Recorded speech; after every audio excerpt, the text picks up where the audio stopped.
Kyrie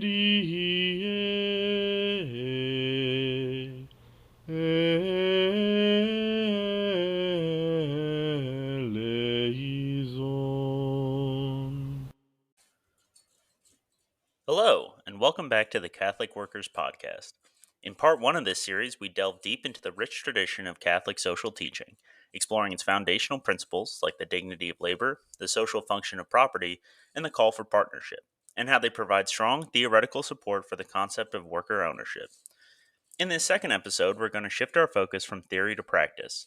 We'll discuss some of the existing implementations of the worker ownership model you can find in the real world. We'll then explore their inherent strengths and acknowledge some common weaknesses before finally moving on to practical strategies and historical examples of how those weaknesses can be mitigated. Our ultimate goal in this discussion is to understand how these models can encourage the wider growth and transformation of our current economy towards a more human centered and democratic outcome. At its core, the idea of worker ownership embodies two essential elements: the worker's direct or indirect ownership of the business, and democratic worker control over its operations and strategic direction. Together, these elements lay the groundwork for true economic democracy. This model can take on a few different forms in real life, each with its own structure and implications. To start off with, let's go over some of the different structures that exist in worker ownership. When we talk about worker ownership, it's important to understand that there isn't a single uniform structure. Some models offer varying degrees of worker participation and control. One of the most common forms you might encounter, particularly in the United States, is an employee stock ownership plan, or an ESOP. An ESOP is essentially a type of employee benefit plan, codified by the Employee Retirement Income Security Act of 1974, also called ERISA, that's designed to invest primarily in the stock of the employer company. It works by setting up a trust that purchases shares of the company, either from current owners or through new share issues. This structure was first developed in 1956, leveraging tax advantages set up by the IRS for retirement funds, allowing these funds to purchase company shares using pre-tax dollars. ESOPs are frequently used for succession planning, offering a compelling option for business owners who want to exit their company but prefer to sell it to their employees rather than to a competitor, or who wish to avoid years of repaying a bank loan. They also provide significant tax advantages for the selling owner, allowing them to benefit from favorable capital gains tax rates. Today, ESOPs include about 14.7 million participants across the U.S., making them a widespread form of employee ownership. Closely related are employee ownership trusts, or EOTs. These are gaining traction, particularly in the United Kingdom, but also elsewhere. An EOT is a more flexible trust model where a trust is set up to hold the majority of a company's shares for the benefit of all employees. It's designed to provide a stable, long-term ownership structure that embeds employee benefit into the company's DNA. A well-known example of an EOT is the John Lewis Partnership in the UK, a large department store and supermarket chain famous for its employee-centric model and shared profits. However, it's crucial to understand a key distinction with both ESOPs and EOTs. While these models undoubtedly introduce employee ownership and can be highly beneficial for workers by providing a financial stake in the company's success, allowing them to share directly in its growth and profitability and building significant retirement wealth through their ownership shares, they do not inherently guarantee democratic control by the workers. In many cases, these structures function more like sophisticated pension plans or benevolent ownership models, giving employees a financial stake without necessarily granting them direct voting rights or say in the day-to-day management or strategic decisions. As such, while ESOPs and EOTs can be a very positive first step towards broader employee ownership, they don't automatically achieve the objective of economic democracy that truly empowers workers with decision-making power and shared governance. Now let's turn to worker cooperatives and worker collectives. These are business models that are not only owned but also democratically controlled by their workers. This model is often seen as a fuller realization of economic democracy because it fundamentally vests decision making power directly with the people who perform the work. While offering profound benefits in terms of worker empowerment and economic resilience, benefits we'll delve into shortly, it's important to note that worker cooperatives are currently a relatively small, though growing part of the U.S. economy. According to the 2021 Worker Cooperative State of the Sector report from the Democracy at Work Institute and the U.S. Federation of Worker Cooperatives, there were 612 verified worker cooperatives employing about 6,000 workers in the United States. While this represented significant growth in the number of co-ops, some estimates suggest that the total might be closer to 900 to 1,000 worker co-ops, employing around 10,000 workers, when including smaller, newly formed entities not yet captured by official censuses. This relative sparsity, however, belies their significant potential and the many advantages they offer compared to other ownership models. These worker owned and democratically controlled enterprises typically adhere to a set of guiding principles, which emphasize a truly participatory and community oriented approach to business. These principles, often drawn from international cooperative movements and articulated in resources like the Think Outside the Boss report developed by the Democracy at Work Institute, include some of the following characteristics: voluntary and open membership. Cooperatives are open to all persons able to use their services and willing to accept the responsibilities of membership without gender, social, racial, political, or religious discrimination. Members actively participate in setting policies and making decisions. In worker cooperatives, this means one member, one vote. Member economic participation. So members contribute equitably to and democratically control the capital of their cooperative. A portion of profits is often allocated for common benefits, and any surplus can be distributed among members in proportion to their transactions within the cooperative. Autonomy and independence. Cooperatives are autonomous, self-help organizations controlled by their members.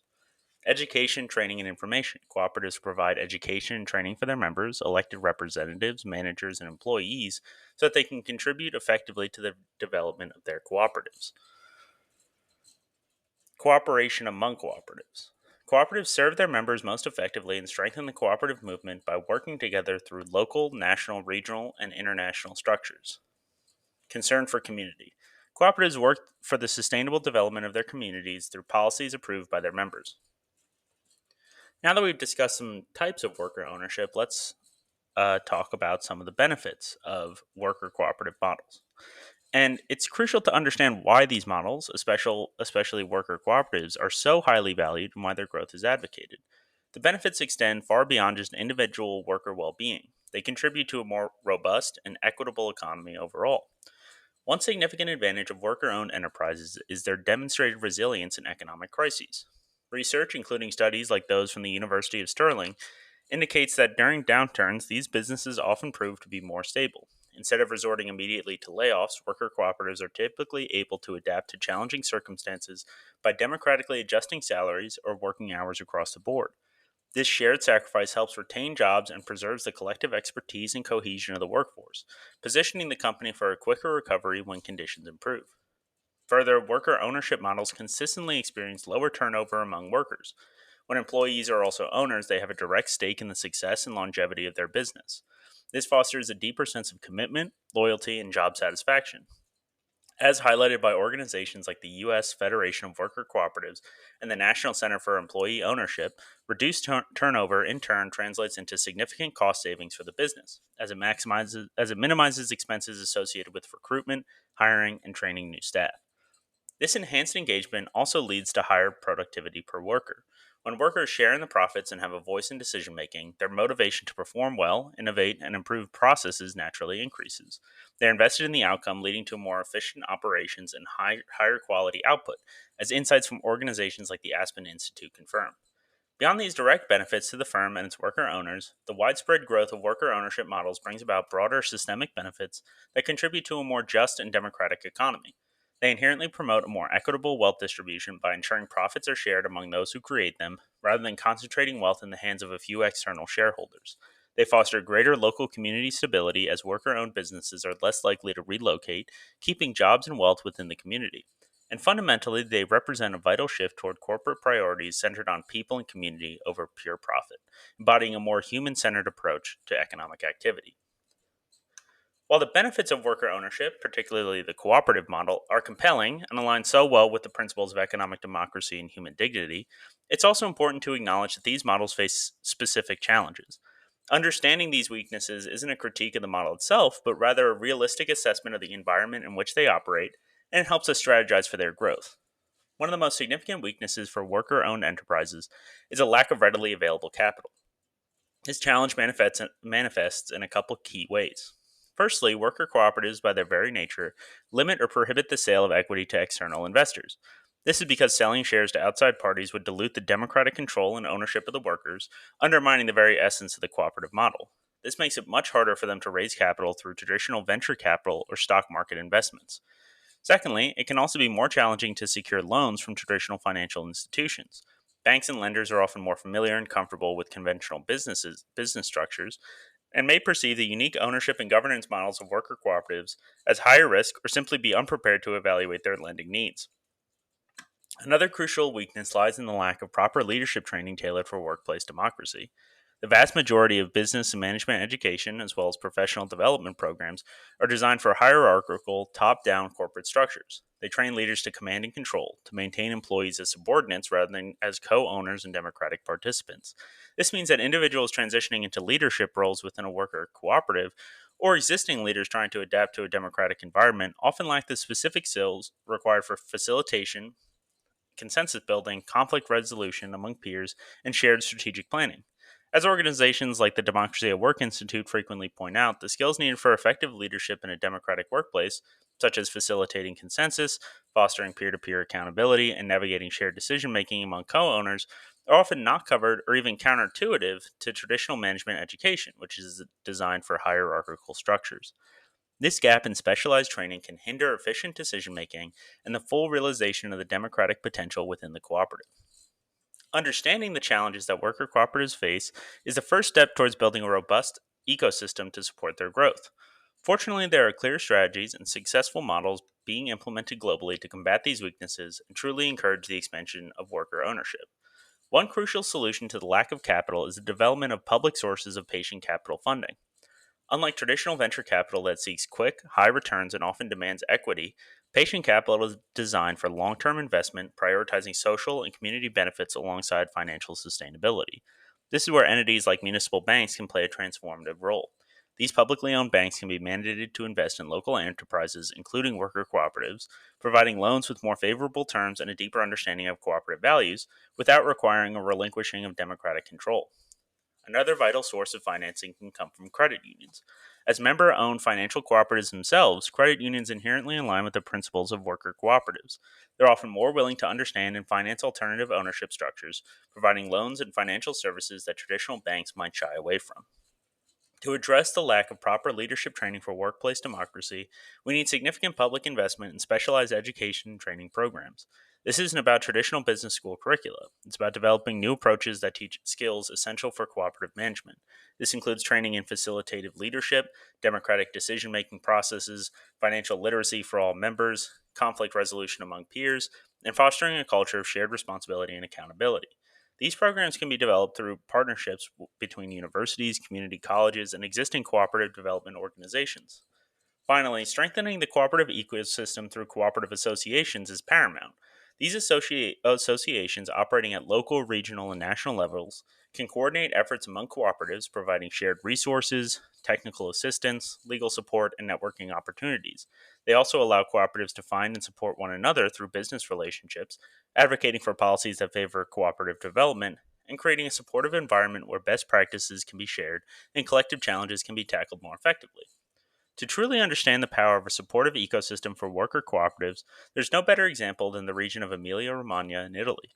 This area is renowned globally as a powerhouse of cooperative enterprise, demonstrating how a concerted effort and a supportive environment can lead to a thriving, resilient, and human centered economy.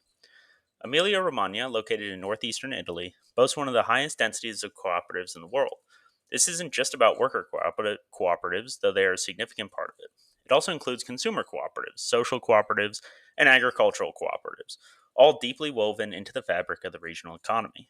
To give you a sense of its scale, cooperatives are estimated to contribute between 30 and 40% of the region's GDP, making it one of the densest cooperative economies worldwide. Furthermore, around 2 out of every 3 citizens in Emilia Romagna are members of at least one cooperative, and estimates suggest that cooperatives employ up to a quarter of the region's workforce, or approximately 250,000 people. This profound cooperative presence also extends to critical sectors with social cooperatives, for instance, providing over 80% of social services in cities like Bologna. What makes this region so exceptional isn't just the sheer number of cooperatives, but the robust, interconnected ecosystem that supports them. Firstly, there's a strong tradition of intercooperation and mutual aid. Cooperatives in Emilia Romagna don't just exist side by side, they actively cooperate with each other, sharing resources, knowledge, and even capital. Federations of cooperatives provide services like legal advice, training, and accounting, acting as a collective backbone for individual businesses. Secondly, the region benefits from cooperative financial institutions, notably cooperative banks. These banks understand the unique business models and needs of cooperatives, offering patient capital and tailored financial services that traditional banks might not. This directly addresses the capital challenges we discussed earlier. Thirdly, regional government policies have historically played a crucial role in fostering this environment. Supportive legislation, public funding, and recognition of the cooperative model as a legitimate and desirable form of economic organization have created fertile ground for their growth. As a result, cooperatives in Emilia Romagna are incredibly resilient, often outperforming traditional businesses during economic downturns, and they contribute significantly to local employment and wealth retention. The success of Emilia Romagna stands as a powerful testament to the fact that when supportive infrastructure, patient capital, and a culture of cooperation are intentionally cultivated, worker ownership can not only thrive but also become dominant and beneficial force in the regional economy. Now that we've discussed the profound benefits of worker ownership and seen the impressive cooperative ecosystem in Emilia Romagna, how might a large, diverse American city like Houston begin to cultivate such a robust cooperative economy? This isn't just a theoretical exercise, it's a practical strategy for building a more resilient, equitable, and democratic local economy right here in the United States. Houston is a sprawling, dynamic metropolis with a population of nearly 2.4 million people in the city proper as of 2023. The Houston metropolitan area's regional GDP hit a record $697 billion in 2023, leading major U.S. metros in two-year GDP growth, according to the U.S. Bureau of Economic Analysis. It's a city of immense opportunity, but also one facing significant economic disparities. For instance, data from the United Way of Greater Houston indicates that over a million Houston area households, or about 44%, live below the federal poverty level, or are considered ALICE, asset limited, income constrained, but employed, meaning they struggle to afford basic necessities. Critically, these struggles are not evenly distributed. For example, in Harris County, black residents experience the highest poverty rate at 21.2%, which is more than triple the rate for white residents, followed closely by Hispanic residents at 20.6%. This backdrop presents a compelling case for fostering worker ownership. By empowering workers with ownership stakes and democratic control, we can directly address issues of wealth inequality, create more stable and higher quality jobs, and ensure that wealth generated in Houston stays in Houston. The city's robust small business sector, where nearly 97% of businesses have fewer than 500 employees and collectively employ 44% of the regional workforce, represents a fertile ground for transitions to worker ownership, especially as a significant number of baby boomer business owners look to retire in the coming years. Building a thriving cooperative economy in Houston would require a multifaceted approach, grounded in strong municipal leadership and practical support mechanisms. First, we would need the political will and vision. The first crucial step is for the Houston's city leadership, from the mayor's office to the city council, is to publicly champion worker ownership as a key strategy for economic development. This involves more than just rhetoric. It means committing to policies that actively promote the model. A powerful move would be the establishment of a dedicated cooperative development office or a task force within the city's government. This office would serve as a central point for coordinating efforts, providing information, and advocating for supportive policies.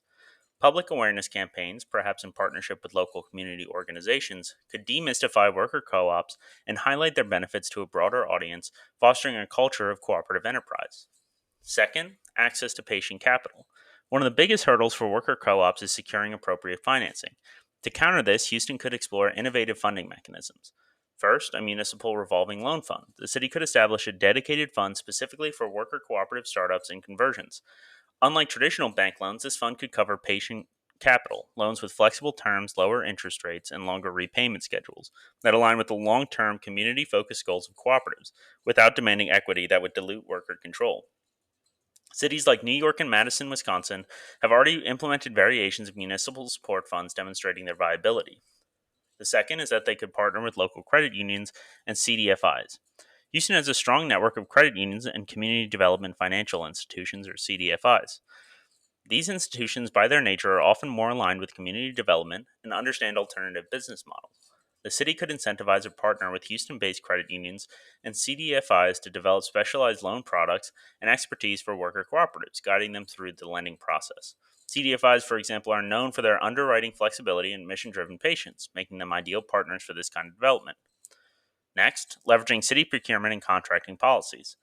The city of Houston is a massive purchaser of goods and services. With an overall proposed operating budget of $6.2 billion for fiscal year 2026 and hundreds of millions spent annually on categories like construction services, maintenance and repair, and facility services, There's immense purchasing power available. By implementing policies that give preference to certified worker cooperatives in its procurement processes, the city could provide a stable revenue stream for new and existing co ops. This anchor institution strategy, successfully implemented in cities like Cleveland with the Evergreen Cooperatives, can help create viable businesses in sectors like cleaning, landscaping, and other public services, creating quality jobs for local residents and keeping wealth circulating within Houston. The third thing that Houston could do to support worker cooperatives is robust technical assistance and training. Beyond financial support, worker cooperatives thrive when they have access to specialized guidance. Houston could establish a Houston Cooperative Development Center, or HUB. This entity potentially housed within a local university like the University of Houston or Rice, or through a partnership with existing nonprofit business development organizations, would provide crucial services. These services would include legal and financial guidance for co op formation, business planning, and management training specifically geared toward democratic workplaces. A key focus should also be on support for business conversions, proactively assisting retiring business owners, especially given the large number of baby boomer entrepreneurs in Houston, in selling their businesses to their employees as worker cooperatives. This preserves local businesses, prevents job loss, and builds community wealth. Furthermore, integrating co op education and democratic workplace skills into existing Houston workforce development programs at community colleges or trade schools could equip a new generation of workers with the skills and mindset needed to thrive and lead worker owned enterprises. Fourth, supportive policy and regulatory environment. The city government can also create a more favorable regulatory landscape for worker cooperatives. This would involve a comprehensive review of existing Houston city ordinances and regulations to identify and remove any unintended barriers to co op formation or operation. Conversely, the city could proactively implement policies that are specifically co op friendly. This might include simplifying the business registration process for cooperative structures, or even creating a cooperative friendly city designation to signal Houston's commitment to these models, attracting entrepreneurs interested in this approach. Learning from cities like New York, Madison, or Austin, which have implemented supportive resolutions and initiatives, can provide a roadmap for Houston. Fifth, community engagement and ecosystem building.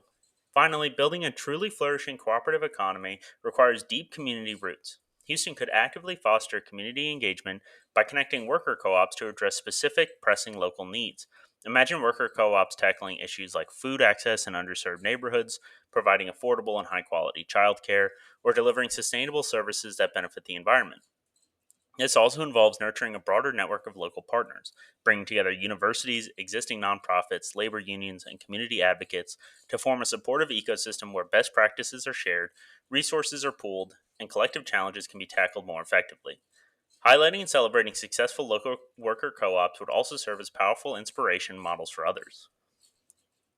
By implementing these strategic pillars, Houston has a unique opportunity to build a cooperative economy that extends far beyond individual businesses. This approach wouldn't just create more jobs, it would create better jobs with dignified work, shared prosperity, and democratic voice. It would foster a more resilient local economy, less vulnerable to external shocks, as ownership and decision making power are rooted within the community itself. In essence, these strategies could significantly contribute to making Houston a leading example of a city where economic growth is not only robust, but also genuinely equitable and democratic, reflecting the diverse and dynamic spirit of its people. As we bring part two of our discussion to a close, it's clear that the idea of worker ownership, while rooted in deep ethical and social principles, as we explored in our first episode, is far from a mere theoretical aspiration. From the widespread financial participation offered by ESOPs and EOTs to the truly democratic and human centered structure of worker cooperatives, these models are already reshaping businesses and communities.